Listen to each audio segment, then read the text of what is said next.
সম্প্রতি গাজীপুরের টঙ্গীর টিএনটি কলোনি জামে মসজিদের খতিব ৬০ বছর বয়সী মুফতি মোহাম্মদ মহিবুল্লাহ মিয়া জি অপহৃত হন এবং ২৩ অক্টোবর পঞ্চগড়ে সেকলে হাত পা বাঁধা অবস্থায় উদ্ধার করা হয়েছে বলে জানিয়েছেন। এবং তিনি বলেছেন টঙ্গীর সিলিমু নেক্সিস লিঙ্ক সিএনজি ফিলিং স্টেশন সামনে থেকে তাকে অপহরণ করা হয় এবং এরপরে অপবাদ দেওয়া হয় যে ইস্কনের সন্ত্রাসীরাই তাকে অপহরণ করেছে। কিন্তু পরে অনুসন্ধানে দেখা যায় যে তিনি নিজেই এই নাটক সাজিয়ে তিনি ইস্কনের নামে অপবাদ দিয়েছেন। এই বিষয়ে আমাদের সঙ্গে আলোচনার জন্য আজকে স্টুডিওতে আছেন বাংলাদেশ হিন্দু মহাজোটের সম্মানিত মহাসচিব জনাব দেবীচন্দ্র প্রামাণিক। হ্যাঁ, নমস্কার। ভালো আছি, আপনি ভালো আছেন তো? জি, ভালো আছি। দাদা, আপনার কি মনে হয় এই যে এই মহিবুল্লাহ সাহেব তিনি নিজেই চলে গেলেন সিরাজগঞ্জ, আরেকটা বাসে পঞ্চগড়, তারপরে অনুসন্ধান যা দেখলাম আমরা, এবং ইস্কনের নামে তিনি মানে বললো যে ইস্কনের সদস্য তাকে অপহরণ করেছে এবং বিভিন্ন জায়গায় জায়গায় ইস্কনের নামে অনেক দেখলাম যে আক্রমণাত্মক বিভিন্ন কথাবার্তা। তো এর উদ্দেশ্যটা আসলে কি, আপনার কি মনে হয়? আমার যেটা মনে হয় যে এটার মধ্যে দুটো ঘটনা হতে পারে। একটা হচ্ছে পতিত স্বৈরাচার, যেটা শেখ হাসিনার একটা ইন্ধন, আওয়ামী লীগের একটা ইন্ধন থাকতে পারে। কারণটা হচ্ছে এই ঘটনা শুরু হওয়ার আগেই আপনার গাজীপুরে একটা মেয়ের সঙ্গে, একটা মুসলিম মেয়ের সঙ্গে একটা হিন্দু ছেলের প্রেমের যে কাহিনী, সেই কাহিনী থেকে সেই মেয়েটাকে আপনার আতাউর রহমান বিক্রমপুরী নামে একজন ভদ্রলোক, মানে মাওলানা, সম্ভবত উনি জেএমবির একজন নেতা ছিলেন, এখন কি যেন একটা সংগঠনের নেতার পরিচয় দেন, ওনার বিরুদ্ধে মামলা টামলা আছে। আপনার সেই একসময় জানা আছে কিনা যে সারা বাংলাদেশের 64টি আদালত ভবনের মধ্যে একটা বাদ দিয়ে 63টি জেলায় মানে হামলা করেছিল আপনার বাংলা ভাই, হ্যাঁ, এমনকি ঝালকাঠিতে 2জন বিচারককে হত্যা করেছিল। সেই সময় তারা ইসলামী হুকমত কায়েম করবে, তো তার মধ্যে এই ভদ্রলোক ছিলেন আর কি। তো এখন ইনি যেভাবে ওই সময় বেশ তৎপরতা, গাজীপুরে গিয়ে মহিলা মেয়েটাকে নিয়ে অনেক তৎপর দেখলাম সেই সময়, তাদেরকে নিয়ে ভিডিও তৈরি করা। এবং এই ভদ্রলোককে, এই যে আমাদের যে মোহাম্মদুল্লাহ যে ভদ্রলোক, উনিও 2 দিন আগে, এই ঘটনার 2-3 দিন আগে একটা ইউটিউব খুলে উনি একটা খুব জোশওয়ালা একটা ভিডিও তৈরি করেছেন। সেই ভিডিওর মধ্যে এডিট করে দেখা গেল যে উনি জোরালো একটা বক্তব্য দিচ্ছেন, তার সঙ্গে বেশ গ্রেনেড যাচ্ছে, লাঠি যাচ্ছে, মানে একটা খুব জোরালো একটা তৈরি করেছেন আর কি। এবং একই সঙ্গে উনি একটা প্ল্যান, আমার যেটা ধারণা, এটা সত্য হতে পারে মিথ্যা হতে পারে, কিন্তু আমার কাছে যেটা মনে হয় যে একটা প্ল্যান তৈরি করা, এবং সেই প্ল্যানের তৈরি করেছে আতাউর রহমান বিক্রম উনি নিজে। কেন আমি বলছি এই কারণেই যে আতাউর রহমান বিক্রমপুরী যখন হচ্ছে এই অপহরণ ঘটনার পরে যখন উদ্ধার হয় উত্তরবঙ্গ থেকে, তখন কিন্তু মামলা করতে গেছে আতাউর রহমান বিক্রমপুরী, তাকে মামলা করতে দেয়নি তার বড় ছেলের বক্তব্য অনুসারে, তাকে এখানে নিয়ে আসছে। এবং তার বড় ছেলে কিন্তু এই কথাই বলছে যে আমাদের পরিবার এবং আমাদেরকে ইমোশনালি ব্ল্যাকমেইল করে, ঠিক এই বক্তব্য দিয়ে উনি বলছেন যে এখানে নিয়ে আসছে মামলা করার জন্য, বলছে না আমার বক্তব্য ছাড়া মামলা হবে না, উনি আইনজীবী ডেকে এনেছেন, মানে টোটাল কিছু উনি করেছেন, ওনাকে কথাই বলতে দেয় না। আপনার ওই মোহাম্মদুল্লাহ ওনার ছেলে, মানে হ্যাঁ মহিবুল্লাহ এবং ওনার ছেলে, হ্যাঁ, তো তারা মানে তাদেরকে অনেকটা মনে হচ্ছে ভিকটিম তৈরি করে এই কাজগুলো তারা করতেছে। অভিযোগ এই যে পালিয়ে যাওয়া, এই ঘটনাটা আমার মনে হচ্ছে সেটাও তৈরি করা। কারণ আপনি দেখবেন যেটা কোনো সিসি ফুটেজ না, এটা হচ্ছে একজন লোক ভিডিও করতেছে উপর থেকে। তার মানে আগের থেকে প্ল্যান করা যে উনি খালি গায়ে দৌড়াবেন, দৌড়ায় গিয়ে মানে পাগলের মানে অভিনয় করার মতো সেইখানে ভিডিও গুলো দেখবেন যে নড়াচড়া করছে, উনি যেদিকে মুভ করছেন সেদিকে ভিডিও যাচ্ছে, যে আবার মানে অনেকটা ক্লোজ করে ভিডিও করছে, মানে ভিডিও তৈরি করা, টোটালটাই তৈরি করে সেইখানে একটা সিচুয়েশন ক্রিয়েট করা, আগে থেকে প্ল্যান করে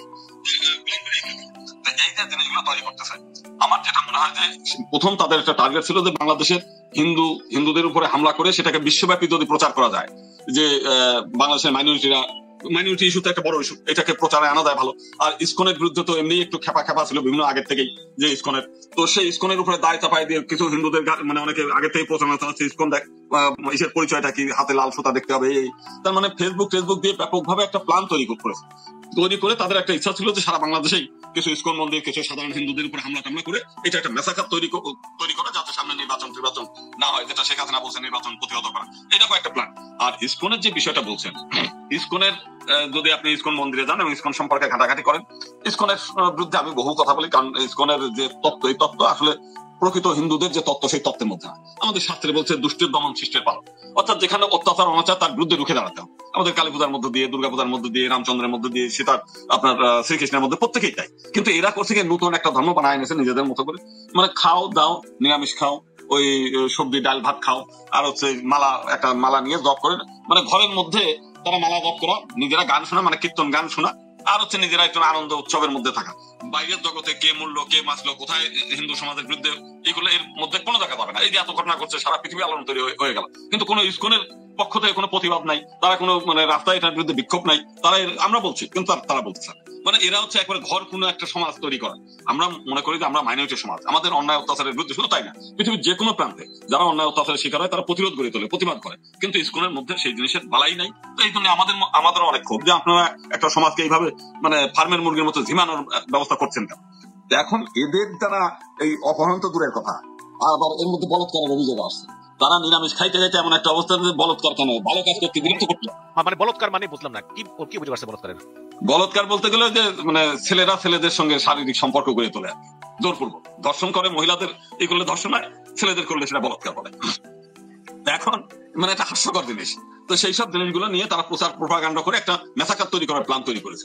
তো সেটা তো বাংলাদেশ সরকার তো এখন অত্যন্ত সচেতন, পুলিশ প্রশাসন অত্যন্ত চৌকস, বিশেষ করে আমরা দেখলাম খুব কৌশলী।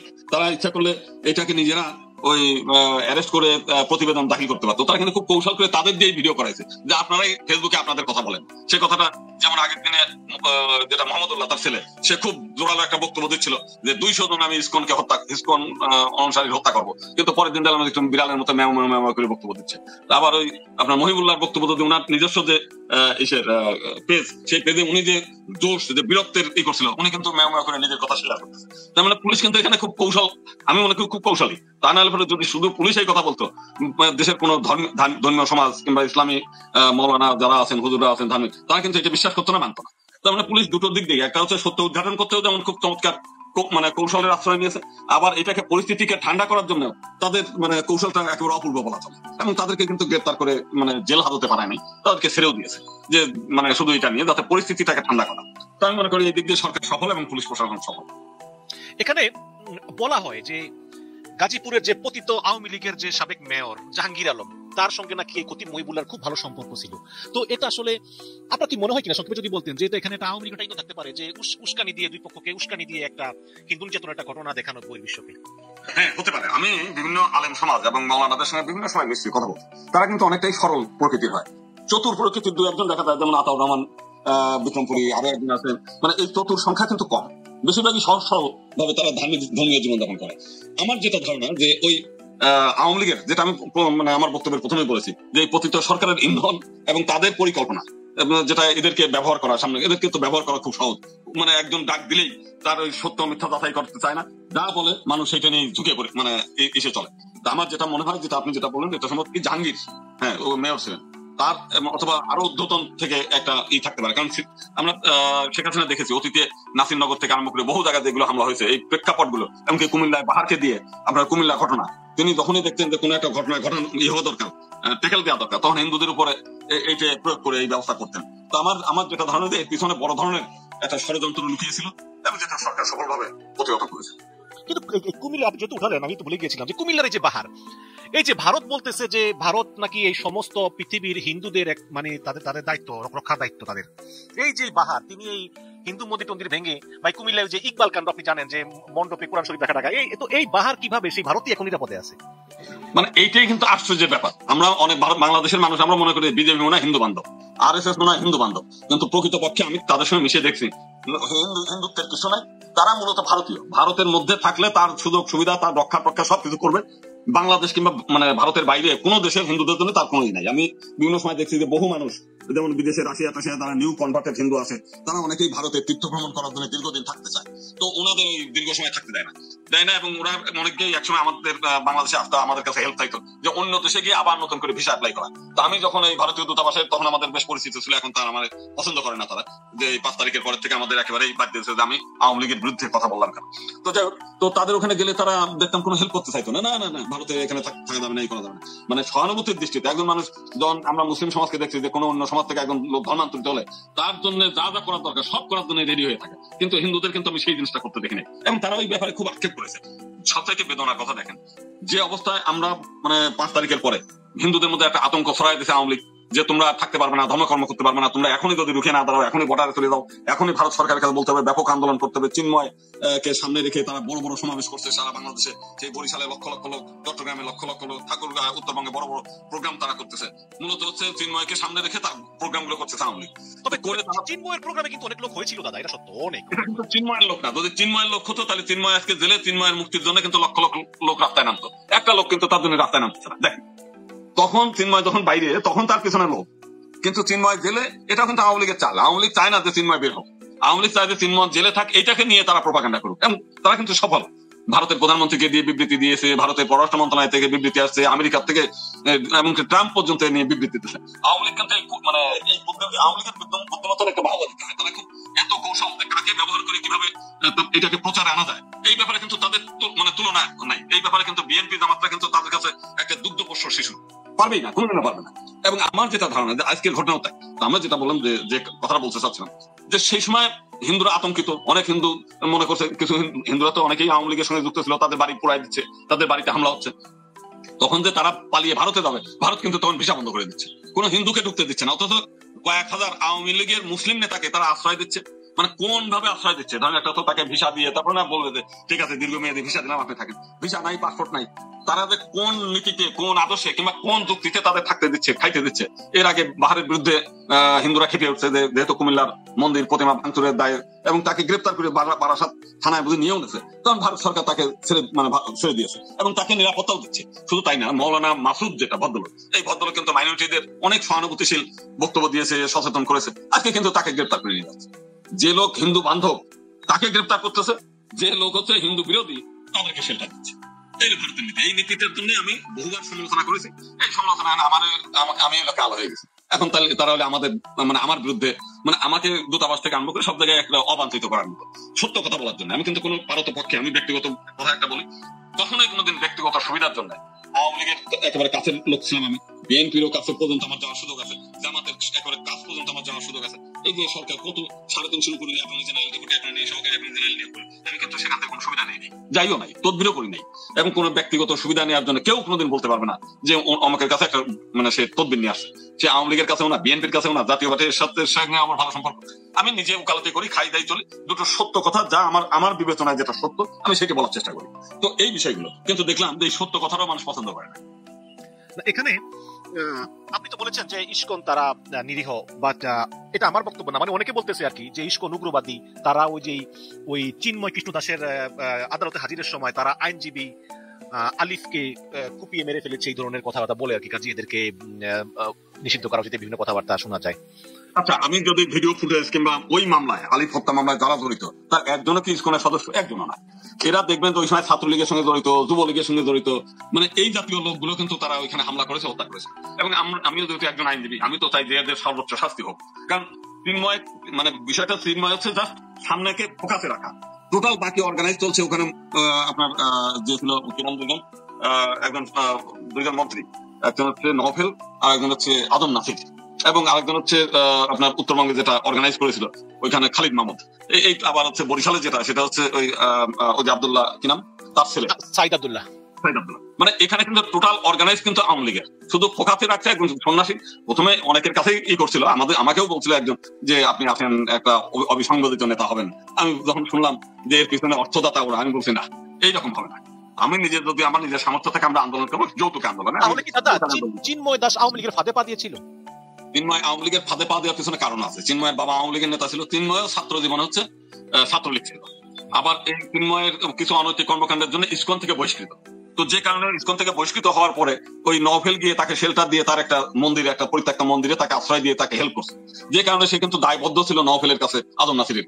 যে কারণে ইজিলি মানে সে ব্যবহৃত হতে বাধ্য হয়েছে। তারও ইচ্ছা ছিল, সে মনে করতে এত বড় একটা সুযোগ, মানে আমার কোনো কিছু করা লাগবে না, আমার কাছে টাকাও আসবে, বড় অঙ্কের টাকার মালিক হবো আমি, আমি নেতা হয়ে যাবো হঠাৎ করে। 5 তারিখের আগে তার সে নেতা ছিল না, সে ছিল সাধারণ একজন সন্ন্যাসী। তো হঠাৎ করে বড় একটা নেতা হওয়ার এত বড় একটা সুযোগ সে হাতছাড়া তো করবে না। জি জি, এখানে মানে বর্তমান যে ইউনূস সরকার, আপনি সংক্ষেপে যদি বলেন যে আপনি কি তাদের প্রতি সন্তুষ্ট, মানে তারা কি আসলে এই হিন্দুদেরকে রক্ষা করার চেষ্টা করতেছে? দেখেন, সার্বিক পরিস্থিতিতে মানে ইউনূস সরকারের প্রথম দিকে আমরা মনে করছিলাম একটা অসাম্প্রদায়িক চেতনা হবে, কিন্তু যখন দেখলাম এতগুলো সংস্কার কমিটি হয়ে গেল, কোন হিন্দু সম্প্রদায়ের কোন প্রতিনিধি সেই সংস্কার কমিটিতে রাখলো না, তারা একজন উপদেষ্টা রাখে নাই তারা। তো সেই দিক দিয়ে আমরা মনে করি নেগলেক্টেড। তিনি বলছেন যে আমরা একই পরিবারের মানুষ, কিন্তু আমরা যে পরিবারের মানুষ যখন একসঙ্গে আমরা একটা রাষ্ট্র তৈরি করতে যাই, একটা সংবিধান, যে সংবিধান আমার উপর বাধ্যকর, সংবিধান যখন সংস্কার হবে সেখানে আমার দুটো বক্তব্য থাকবে না। তারা কিন্তু আমাদেরকে এতটাই নেগলেক্ট করেছে এই সরকার যে আমাদেরকে কোনো জায়গায়, আমরা এমনকি যিনি সংবিধান সংস্কার কমিটি ভদ্রলোক, সেই ভদ্রলোককে আমরা ইমেইল করেছি, ফোন করেছি, তাদেরকে নানাভাবে বলছি যে ভাই আপনারা তো আমাদের কোনো কমিটিতে রাখলেন না, অন্তত আমাদের একটু 5 মিনিটের সময় দেন, আমরা আমাদের একটা বক্তব্য বলি, আপনারা অন্তত সেখানে আপনারা গ্রহণ করেন আর না করেন, বক্তব্যটা একটু শুনুন। তারা সেটাও শোনা যায়। এটা একেবারেই আমাদেরকে নেগলেক্ট করেছে। এই দিক দিয়ে আমরা খুব ব্যথিত। জি, ধন্যবাদ। আপনার কাছে প্রশ্ন, আপনি কি জামাত ইসলামে যোগ দিয়েছেন নাকি দিবেন বা এই ধরনের? কারণ জামাত ইসলামের যে বিভিন্ন অনুষ্ঠান সেখানে আপনাকে দেখা যায়, জামাত ইসলামের হিন্দু শাখার যে বিভিন্ন জায়গা থেকে অনুষ্ঠান সেখানেও আপনাকে আমন্ত্রিত অতিথি হিসেবে দেখা যায়, কিন্তু আপনি হিন্দু মহাজোটের একজন মহাসচিব, আপনাকে জামাত ইসলামের দেখা যায়, জামাত ইসলাম কিন্তু ইসলামী রাজনীতি করে, এটা কিন্তু আপনার আদর্শের সঙ্গে কন্ট্রাডিক্টরি, তারপর আপনাকে দেখা যায়, কারণটা কি? একটা বিষয় হচ্ছে ইসলামী রাজনীতি করে ঠিকই আছে, সেহেতু তার বাংলাদেশের 90% লোক মুসলিম, তারা মুসলিম সমাজের চিন্তা চেতনা আদর্শ তারা বহন করবে, এটাই তো স্বাভাবিক। আমার মতামত তো তারা নেবে না, কিন্তু তাদের যে আদর্শটা সেটা হচ্ছে সৎ আদর্শ এবং সততা নিষ্ঠা, এই জিনিসের মধ্যে তুলনা নাই। বাংলাদেশের কোথাও তাদের বিরুদ্ধে কোনো চাঁদাবাদীর ঘটনা নেই, অথচ বাংলাদেশের প্রত্যেকটি জেলায় হিন্দুরা চাঁদাবাদী শিকার হয়েছে আর একটা রাজনৈতিক দল করতে। তো স্বাভাবিকভাবে তারা যখন আমাদেরকে আমন্ত্রণ জানায়, আমরা দেখেছি যে এই রাষ্ট্রের অধিবাসী হিসেবে আমরা তো আর এই রাষ্ট্রের বাইরে না। একটা রাষ্ট্র যদি সৎ আদর্শে চলে, নিজামী এবং আলী হোসেন মুজাহিদ 2 জন মন্ত্রী ছিলেন, তাদের বিরুদ্ধে হাজারটা অভিযোগ আছে, কিন্তু কোনো দুর্নীতির অভিযোগ নাই। আমরা তো এই দেশের নাগরিক হিসেবে আমরা তো একটা দুর্নীতি মুক্ত একটা রাষ্ট্র চাই। তো সেই দিক দিয়ে জামাতের আদর্শ তো আমরা রাষ্ট্রের নাগরিক হিসেবে সেই আদর্শটাকে আমরা তো শ্রদ্ধা করতেই পারি, তাই না? তো সেই দিক দিয়ে এবং জামাতও যেহেতু বিভিন্ন জায়গায় আমাকে আমন্ত্রণ জানায়, আমি দুটো সেখানে গিয়ে কথা বলার সুযোগ পাই, এই জন্যই চাই। এর বাইরে কিছু, আমি জামাতের কোনো সদস্যও না, জামাতের কোনো পদেও নাই, বা জামাতের মানে হিন্দু কমিটিতে কোনো অংশ, মানে আমি জামাতের কোন হিন্দু কমিটিতে নাই, জামাতের কোনো পদ ভবিষ্যতেও আমি জামাত ইসলামের কোনো পদ পদবি গ্রহণ করবো এমন কোনো সম্ভাবনা নেই। জামাতকে নিয়ে আপনি যে কথাগুলো বললেন এগুলো ঠিক আছে, তারা অনেক কম করে চেষ্টা করে, বাট অনেকে বলে যে শুধুমাত্র একজন মানুষ সে বাংলাদেশি হওয়া সত্ত্বেও সে হয়তোবা হিন্দু অথবা নারী, এই কারণে সে জামাতের সর্বোচ্চ পর্যায়ে যেতে পারবে না, কারণ জামাতের গঠনতন্ত্রে এগুলো লেখা আছে আর কি, এই কারণে হয়তোবা অনেকে। যাই হোক, আপনার কাছে আমি বলি ওইটা লেখা থাকলেও সম্ভব না। আপনার বিষয়টা হচ্ছে বাংলাদেশে যখন আওয়ামী লীগ ক্ষমতায় ছিল কিংবা আওয়ামী লীগের গঠনতন্ত্রে, তো সেখানে কি বাংলাদেশের সর্বোচ্চ পর্যায়ে কোনো হিন্দু যেতে পেরেছে? এটা বাস্তবতার পরিপ্রেক্ষিতে আমরা মাইনরিটি 8% জনগণের পক্ষে সেই দলের প্রধান হওয়ার স্বপ্ন তো একটা বৃথা স্বপ্ন, মানে স্বপ্ন করা উচিত না, যাওয়া তো দূরের কথা। আমরা যেটা মনে করি, আমরা 8% হিসেবে যতটুকু আমাদের পাওনাদার আমরা ঠিক ততটুকুই পেতে চাই, বড় কিছু চিন্তা করাটা অমূলক, করা উচিত না। আপনার কাছে আমার শেষ প্রশ্ন, সেটা হচ্ছে যে আপনি একটু বলেন যে এই যে লালমনিরহাটে এই পিতা পুত্র ধর্ম পিতা পুত্র, তাদের কি অবস্থা? আর কুমিল্লার মুরাদনগরে যে হিন্দু নারী ধর্ষিত হয়েছিলেন তার কি অবস্থা? আর চট্টগ্রাম বিশ্ববিদ্যালয়ের একজন শিক্ষক, কি যেন নামটা বলে, কুশল চক্রবর্তী, এই 3 জনের অবস্থা সংক্ষেপে একটু বলেন আর কি। প্রথমে হিন্দু না পিতা পুত্র? যদি না, ওইখানে পিতা পুত্রের বিরুদ্ধে যেটা হয়েছিল সেটা সরকার এবং পুলিশ প্রশাসন ট্যাকেল দিয়েছে, এবং এই মত সৃষ্টি কিন্তু প্রথম থেকেই শুরু হয়ে আসছে। আমরা শেখ হাসিনার আমল থেকেই। ওনারা কি এখন বাইরে আছে নাকি ভিতরে আছে? ওনারা ভিতরে আছেন, ওনাদের এখনো জামিন হয়নি। এখনো জামিন হয়নি? কিন্তু এটা হওয়া উচিত, কারণ আমার তো মনে হয় যে অভিযোগটা সত্য অভিযোগ না। না, ওনারা মনে করেন বাইরে আসলে যদি আবার মারধরের শিকার হয়, এই জন্য এটা নিয়ে অনেকে করে না, এই একটা বিষয়। কুশল বরণ চক্রবর্তীর উপরে কিছুটা মাপ হয়েছিল, এখন মূলত অতটা নাই, সেটা অনেকটা, তার প্রমোশনটা হয় নাই, প্রমোশন হয়নি। তারপরে এখানে আরেকটা হিন্দু নারী, হ্যাঁ কুমিল্লার মুরাদনগরে যে হিন্দু নারীর ব্যাপারে আমরা যেটা সত্যিকার অর্থে যেটা জানি, ওই মহিলার সঙ্গে অনৈতিক সম্পর্ক ছিল, সেটাকে নিয়ে অযথাই প্রোপাগান্ডা করেছে এই বিষয়। অতএব এই বিষয়গুলো নিয়ে ওই মহিলার ব্যাপারটা আমরা করি না, কিন্তু বাকি যে জিনিসগুলো, এই জিনিসগুলো হওয়া উচিত না, সেটা হচ্ছে দেশের ব্যাপারে। কারণটা হলো আমরা মনে করি যে এই যে ধর্ম অবমাননার অজুহাত যখন হয়, এটা নিয়ে হামলা না করে, এটা সরাসরি পুলিশ আছে, প্রশাসন আছে, তাদের কাছে অভিযোগ করে তাদেরকে নিলেই তথ্য প্রমাণ নিয়ে শাস্তি হলে শাস্তি হবে, এই আর কি। কিন্তু অযথা গ্রামকে গ্রাম জ্বালিয়ে দেওয়া, মারধর করা, মব সৃষ্টি করা, এটা আমি মনে করি যে একটা সভ্য সমাজ এটা হওয়া উচিত। এটা কোনো মতে হওয়া উচিত না। এবং আমি যদি একদম লাস্ট বলি যে আপনাদের হিন্দু একটা যুব জোট আছে, হিন্দু যুব জোটের একজন সভাপতি আছেন ভদ্রলোক, উনি বলতেছেন যে ধর্ম অবমাননার জন্য শাস্তি হয়, তাহলে সকল ধর্মের অবমাননার জন্য সমান শাস্তি হওয়া উচিত। আমরা মনে করি যে এই দেশের সকল ধর্মই, যদি ধর্ম অবমাননার শাস্তি হয়, সকল ধর্ম অবমাননার জন্য শাস্তি হবে, এটি তো নীতি নৈতিকতা এবং আদর্শ, এবং এইটাই আইন হওয়া আইন। জি, হিন্দু মহাজোটের সম্মানিত, গতকালকে পিনাকিদার একটা কন্টেন্ট দেখতেছিলাম, দেখতে দেখতে শেষে যায় না হাসি ধরে রাখতে পারি নাই। উনি যখন বলতেছিলেন, আহো ভাতিজা আহো, আহো ভাতিজা আহো, আর ওই আহো শব্দটা, আহো ভাতিজা, ওই দৃশ্যটা আমার ছবি থেকে নেওয়া। একটুখানি উনি দেখাইছে শেষের দিকে, ওই যে ফুকনিটা কান্দে নিয়ে দীপজল বসে রয়েছে। আর ঘটনা হয়েছে কি জানেন, চারিদিক থেকে ব্লক দিয়ে ফেলাইছিল আমিন খান রে আর শাকিব খান রে। শাকিব খান ওই রুমের মধ্যে যখন ঢুকে, ওটা একটা আউটডোরে বেড়ার রুম আর কি, চারিদিকে গাছ পাস, ওই ভিতরে একটা রুম বানানো। ওই রুমের মধ্যে যখন ঢুকে শাকিব খান, ঢুইকাই দেখে যে ওই ফুকনিটা লয়ে বয়ে রয়েছে দীপজল। আর দীপজল তখন ওই ডায়লগটা দেয়, আহো ভাতিজা আহো, এই ফুকনিটা তোমার। মানে অনেক খারাপ গালি ছিল ওই টাইমে, এগুলো চলতো ভাই। আর ওই টাইমে এগুলো আমরা সেন্সার থেকে কিভাবে পার করতাম জানেন? এইটা দিয়া হ্যাঁ, এই সেন্সার বোর্ড ঘুষ খাইতো। এই সেন্সার বোর্ড ঘুষ খায়। আমি নিজে ঘুষ দিয়ে আমার নিজের ছবি পার করছি, আর সবাই তাই করতো। আমাদের দেশে কোনো নীতি টিতি নাই তো। আপনি যে কোনো অ্যাঙ্গেলে যাবেন, যে জায়গায় যাবেন, আপনি পয়সা যদি থাকে আপনার কাছে, টাকা যদি থাকে, আপনি সব করতে পারবেন। হ্যাঁ, সবচেয়ে বড় ভুল হয়েছে কি জানেন, বর্তমান সরকারের আইসাই না 1000 নোটটা, 1000 টাকার নোট যেটা, এটা বাতিল করে দেওয়া উচিত ছিল। এটা যদি বাতিল করে দিত না ভাই, অনেক খেলা বন্ধ হয়ে যেত। দেখতেন কোটি কোটি বস্তা ভরা টাকা নদীতে ভাসায় দিত, নর্দমায় ফেলে দিত, কারণ ওইটা ব্যাংকে জমা দিতে গেলেই তো তার ব্ল্যাক মানি ধরা পড়ে যেত। এভাবে না এই টাকাটাকে, 1000 টাকার নোটটাকে ধ্বংস করে দেওয়া উচিত ছিল। তাহলে সমস্ত ব্ল্যাক মানি ধ্বংস হয়ে যেত, অরিজিনাল টাকাটা ফেরত আসতো মানুষের হাতে, এবং এই ক্রাইম বন্ধ হয়ে যেত। এই যে ক্রাইম চলতেছে না চারিদিকে, যেসব, যেমন পিনাকিদা গতকালকে বলছে, ওই যে ডাকাতির কথা, লুটের কথা, চান্দার কথা, এবং 168 জন ওই পারে চলে গেছে 5ই আগস্টের পরে। এর মধ্যে আবার ধর্ষণও আছে, 50 না 60 দেখলাম। আরো অনেক অপকর্ম তুইলা ধরছে। উনি যেভাবে তুইলা ধরছে, আর এমন একটা টাইমে তুইলা ধরছে যে টাইমটা সত্যি অনেক বড় বিপদে আছে এই বড় দলটা। হ্যাঁ, অনেক বড় বিপদে আছে। আসলে তাকে ফাঁদে ফেলা হয়েছে, এটাও আপনাদেরকে বুঝতে হবে। খুব কায়দা কইরা ফাঁদে ফেলা হয়েছে। আপনারা একটুখানি যদি চিন্তা করেন তাহলে বাইর করতে পারবেন কিভাবে ফাঁদে ফেলছে। এই যে 17 তারিখে জুলাই সনদপত্র নিয়ে যে বসলো দক্ষিণের প্লাজায়, সংসদ ভবনে, এইখানে যদি জামাতে ইসলাম না যাইতো, জামাতে ইসলাম যদি বইলা দিত এনসিপির মতো, না আমরা যাবো না, তাহলে কি বিএনপি যাইতো? নিশ্চয়ই যাইতো না। হ্যাঁ, বিএনপি কেন গেছে? বিএনপি দেখছে যে সেকেন্ড বড় দল বর্তমানে জামাত, তাহলে ওরা যখন যাচ্ছে আমরাও যাই। আমরা না গেলে যদি আবার কোনো প্যাচে বইরা যাই, ওরা তো যাচ্ছে, আমরাও গেলাম, যা পাশাপাশি বৈশা ওইটাতে দস্তখত কইরা দিয়ে আসছে। আর ওই সিগনেচারটাই এখন তাদেরকে ফাঁদে ফেলে দিছে। হ্যাঁ, ওই দিন যদি তারা না যাইতো আজকে ফাঁদে পড়তো না। যেমন যায় নাই এনসিপি কেন যায় নাই, এটা আমরা সাধারণ লোকই বুঝতে পারতেছিলাম। এটা নিয়ে আমি অনেক আলাপও করছি আপনাদের সঙ্গে। এনসিপি যায় নাই উনার ইশারায়। হ্যাঁ, মুরব্বীরা যা বলে, বুদ্ধিমানরা তো সেইভাবেই চলে, উনার ইশারায় যায় নাই। আর জামাত ইসলাম করলো কি, নিজেরা চলে গেল এবং এদেরকে সঙ্গে নিয়ে নিল, বিএনপিকে সঙ্গে নিয়ে নিল, দুইজনে মিলা দস্তখত কইরা দিয়ে আসলো। এখন ওই দস্তখতে কি ছিল এটা নিয়ে একটু আলোচনা করি। দেখেন, এই যে গত 1.5 বছর ওনারা বসলো, 1.5 বছরের মধ্যে আমার মনে 1 বছরই ওনারা ক্লাস করছে। হ্যাঁ, ওটা একটা স্কুল ছিল তো, ওই স্কুলে ওনারা ক্লাস করছে। ওনারা যেসব পরীক্ষা ওইখানে দিছে, ওইটার ফলাফল কিন্তু এখন চলে আসছে হ্যাঁ আর না ভোটের মধ্যে, হ্যাঁ এবং না, তার মানে এক জায়গায় চলে আসছে। এতদিন যে ওনারা বসলো, এই যে চা নাস্তা খাইলো, শুনতেছিলাম সংস্কার, এই সংস্কার, ওই সংস্কার, এই করুম সেই করুম, এরকম 84টা দাবি নিয়ে ওনারা বসছিল এবং এর মধ্যে 50-60টা দাবি একমত হয়ে গেছে। কিছু কিছু জায়গায় নোট অফ ডিসেন্ট দিয়ে রাখছে।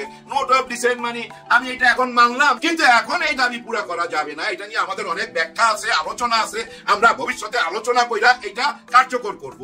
এর মানে হলো নোট অফ ডিসেন্ট, মানে মানছি আবার মানি নাই। ওকে, খুবই ভালো কথা। আপনারা ওইখানে কতগুলো দল বসছিলেন আমার সঠিক জানা নাই, তবে আমার মনে হয় 50-এর উপরে। এখন এই 50-এর উপরে যদি দল বসে থাকে, আচ্ছা আমরা ধরে নেই 50টা দল বসছে এখানে, 50টা দল যদি বসে থাকে, এই 50টা দলের মধ্যে 49টা দলই সিগনেচার করছে, একটা দল করে নাই এনসিপি, এটা আমরা আলাদা করে রাখি। এখন দেখেন এই 49টা দল যে সিগনেচার করছে, এর মধ্যে বেশিরভাগ কোন দিকে, তার মানে কি জুলাই সনদপত্রের দিকে কারা কারা, ওইখানে আপনি একটা হিসাব মিলান, ওই অঙ্কটা করলে দেখা যাচ্ছে জুলাইর পক্ষেই বেশি ভাই। একটা ভোট বেশি পাইলেও তো বেশি, তাই না? মনে করেন 5 জন লোক ভোট দিবে, এর মধ্যে যদি 3 জন একদিকে দেয়, সেটাই তো জয়যুক্ত হবে, তাই না? ঠিক তেমনি এই জুলাই সনদপত্রের মধ্যে আপনারা যে দস্তখত করছেন সবাই তো আলোচনার মধ্যে দিয়েই করছেন, এখানেও দেখা যাচ্ছে কম ভাগ লোক এটা আপত্তি করছে, কিন্তু বেশিরভাগ দলই এটার পক্ষে, জুলাই সনদপত্রের পক্ষে, যার জন্য ঐক্য কমিশন থেকে জানাই দিছে যে আর বসার দরকার নাই, এখন আমরা হ্যাঁ না ভোটে চলে যাব। এখন এই হ্যাঁ না ভোট নিয়ে বড় দলটি মানে বিএনপি বলতেছে আমাদের সঙ্গে এটা প্রতারণা করা হয়েছে। কি ধরনের প্রতারণা? আমাদেরকে তো বলা হয়েছে যে নোট অফ ডিসেন্ট গুলো আমরা মাথায় নিলাম, এগুলো আমরা বিবেচনা করব, কিন্তু এখন তো বিবেচনার মধ্যে রাখে নাই। এখন জুলাই সনদপত্রটাই সামনে চলে আসছে, কারণ জুলাই সনদপত্রের পক্ষেই ভোটটা বেশি পড়ছে। এখানে ঐক্য কমিশনার কোন রকম প্রতারণা করে নাই। কেন প্রতারণা করবে? আপনাদের সিগনেচার আছে তো, ওগুলা পাবলিকলি দেখায় দিবে। হ্যাঁ ভাই, পাবলিকলি দেখায় দিবে, কোন রকম প্রতারণা না। আসলে হয়েছে কি জানেন, আপনারা একটা ফাঁদের মধ্যে পড়ে গেছেন। ওই দিন জামাতের সঙ্গে সঙ্গে চলে গেছেন। জামাত কেন গেছে? জামাত গেছে এই জন্যই যেন আপনি আসেন, আর মুরব্বীদের ইশারায় বুদ্ধিমানরা ওইখানে যায় নাই। না যায় এমন একটা অবস্থা হয়েছে, দেখেন তারা ধীরে ধীরে আবার হিরো হয়ে দাঁড়াইতেছে। তাদের একজন মানুষ ওই যে নাসিরউদ্দিন পাটোয়ারি পুরা খেলতেছে, পুরা ব্যাটিং করতেছে একাই ভাই বড় দলের সঙ্গে। বড় দল বোলিং করতেছে আর ছক্কা মারতেছে, ছক্কা মাইরাই যাইতেছে। কেন ছক্কা মারতেছে একটু বুঝায় বলি। দেখেন এখন বিএনপি যে না বলতেছে যে না আমাদের সঙ্গে প্রতারণা করছে, আমরা এটার সঙ্গে নাই, আমাদের কথাগুলো আমরা কাউন্ট করে নাই, আমরা নোট অফ ডিসেন্ট দিছি এগুলো আমরা মাথায় নাই, ওগুলা সবকিছু সাইড করে তারা হ্যাঁ দিকে চলে গেছে। আর হ্যাঁ দিকে কেন গেছে এটা তো আগেই বলছি। নার পক্ষে কারা? নার পক্ষে আমাদের বিএনপি, তাই না? নার পক্ষে আরো আছে, নার পক্ষে আমাদের জাতীয় পার্টি, নার পক্ষে ওনারা তো নাই বলবে। আবার আছে আওয়ামী লীগ, সবচেয়ে বড় দল, যেটা পালায় চলে গেছে, কিন্তু সবাই তো আর পালায় যায় নাই, 90% তো রয়ে গেছে, তারাও তো না ভোট দিবে। তাহলে আপনাদের দেখেন নিজেদের না ভোট, জাতীয় পার্টির না ভোট, আওয়ামী লীগের না ভোট, কত না ভোট। তাহলে আপনারা গণভোটে যাইতে অসুবিধা কি? নার পক্ষেই তো যাবে, তাই না? বেশি, এইটাই তো অঙ্ক। না, এই অঙ্ক ভুল, অঙ্ক ভুল। কেন ভুল বললাম? ওই যে 4টা বিশ্ববিদ্যালয় যে ট্রেলারটা আমরা দেখলাম, কি দেখলাম? ট্রেলার দেখলেই তো বোঝা যায় মুভি কি হবে, আগামীতে কি আসতে যাচ্ছে। ওইটা দেখেই আমরা বুঝে নিছি যে হ্যাঁ এটা ভুল। এই 4টে বিশ্ববিদ্যালয় যা ঘটছে, জাতীয় নির্বাচনে এই একই ঘটনা ঘটবে। এটা সোজা একটা অঙ্ক ভাই। ট্রেইলারে যা থাকে মুভিতে তাই থাকে, কেউ ফিরাইতে পারবেন না। আপনার 3টা দল মিলা যেটা ভাবতেছেন সেটা ঘটাইতে পারবেন না। হ্যাঁ, ঘটাইতে পারবেন না, হ্যাঁ পক্ষেই যাবে না। আর হ্যাঁ ভোট যখন হয়, এটা অতীতেও হয়েছে, আমাদের শহীদ জিয়াউর রহমান সাহেবের আমলেও হয়েছে। হ্যাঁ আর না ভোট যখন হয় তখন না হ্যাঁ পক্ষেই ভোট যায়। এটা কমন সাইকোলজি, হ্যাঁ পক্ষেই বেশি ভোট যাবে। হিসাবটা কি? মানুষ এই গত 1.5 বছরে অথবা গত 15-16 বছরে যা কিছু দেখছে, এতে মানুষের এখন চোখ ফুইটা গেছে ভাই। যাই হোক, নাতে আসি। হ্যাঁ আর না, এখন দেখেন নার পক্ষে যদি চইলা যায়, ধরে নেন না জিতা গেল, তখন কি হবে? তখন কিন্তু আরেকটা বড় খেলা আছে ভাই, বিরাট বড় খেলা। না ঘটার সঙ্গে সঙ্গে এই দেশে আরেকটা বিপ্লব চলে আসবে। না ভোট যদি জয়যুক্ত হয়, তাহলে তো জুলাই গণ অভ্যুত্থানের পরাজয় হয়ে যায়, তাই না? পরাজিত হয়ে যায়। সেটা কি মাইনা নিবে? না, মাইনা নিতে পারে না। সঙ্গে সঙ্গে আরেকটা বিপ্লব হবে, এটা মাথায় রাখেন। কারণ ওই বিপ্লব ছাড়া তো আপনি নতুন বাংলাদেশ আনতেই পারবেন না। গত 15টা মাসে একটা জায়গায় আসতে পারলো না যে জুলাই সনদপত্র ঘোষণা হবে কিনা, এই নতুন বাংলাদেশের স্বীকৃতি দেওয়া হবে কিনা, এই একটা ব্যাপারে আপনারা সিদ্ধান্ত আসতে পারেন নাই। আপনারা বলতেছেন আমরা ওগুলা জায়গায় সংসদে বৈঠক করব, কিন্তু সেই সুযোগ কি আর আছে? নাই। কারণ ওই যে দস্তখত করছেন, ওইখানে জুলাই সনদপত্রের পক্ষে অনেকেই সিগনেচার করছে, তাদেরকে কি আপনি ফেলে দিতে পারবেন? আপনারাই না বলেন গণতন্ত্রের কথা, তাহলে এখানে কেন গণতন্ত্র মাইনা নিবেন না? এখানে তো ভাই জয়যুক্ত হয়েছে, জুলাই সনদপত্রের পক্ষের দলগুলা জয়যুক্ত হয়েছে, জুলাই সনদপত্রের পক্ষের দলগুলা জয়যুক্ত হয়েছে, তাহলে এখানে কেন গণতন্ত্র মাইনা নিবেন না? এখানেও মাইনা নিতে হবে। কোন অ্যাঙ্গেলেই কোন সাইডে যাইতে পারবেন না। হ্যাঁ, একটা রাস্তা খোলা আছে, সেটা আপনারা রাস্তায় আন্দোলন করতে পারেন, এই যে যমুনা ঘেরাও করতে পারেন, কিন্তু সেদিকে কি যাবেন? না, সেদিকে গেলে একটা ভুল রাজনীতি হয়ে যাবে, মানুষের হাসির পাত্র হয়ে যাবেন। কারণ আন্দোলনটা কিসের জন্য? আন্দোলনটা হচ্ছে জুলাই সনদপত্র ঘোষণা দিতে চান না আপনারা এই মুহূর্তে। এইটার জন্য আন্দোলন করলে সাধারণ মানুষের কাছে কি ধরনের মেসেজ যাবে চিন্তা করছেন?